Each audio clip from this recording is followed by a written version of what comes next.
Rebound king ng NBA noon at former all-star na tatambal ang pangalan sa blockbuster free agent moves ng GSW. At Lakers mukhang nakahanap na ng kapalit kay D'Angelo Russell at may posibilidad na makuha ang isang dating MVP.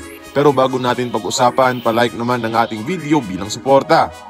Pwedeng mag-shopping ang GSW sa free agency para punan ang di matapos-tapos na big man problems. At isa sa matunog na nalilink sa kanila ay ang dating all-star na si Andre Drummond.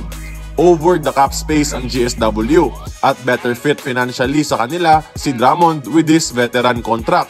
Though declining na ang laro, solid rebounder pa rin to with an 8.4 points, 9.0 rebounds average in 17 minutes this season. Pwedeng dito sa Warriors mabuhay muli ang laro nitong si Andre Drummond, especially as a former dominant force in the paint. Hopefully, magawa nito ng paraan ng Golden State sa free agent market. Sa Lakers naman, continue pa rin ang dilema kay D'Lo na may player option sa free agency. In the event na hindi niya ito gamitin, may posibleng backup plan ang Lakers sa free agent market. Ito ay kunin si Monte Morris sa mababang kontrata para magbigay daan sa posibleng pag-alok nila kay former MVP James Harden. Ayon ito sa mga NBA insiders. Though unlikely pero still a possibility ika nila.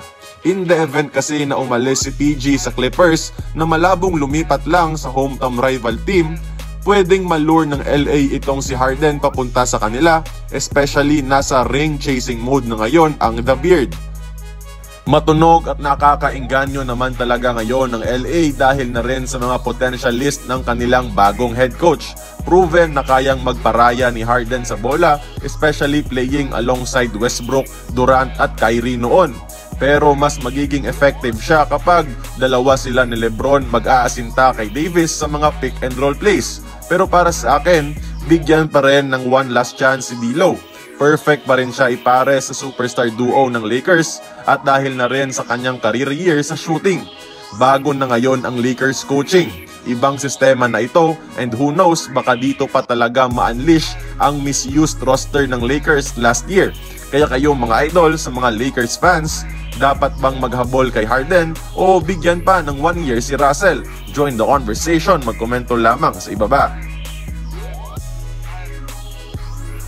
Kung nagustuhan mo ang ating video, please like, share, and subscribe. I-follow mo na rin ang ating social media platforms for more exclusive sports content. Until then, this has been Courtside Buckets. See you on the next one.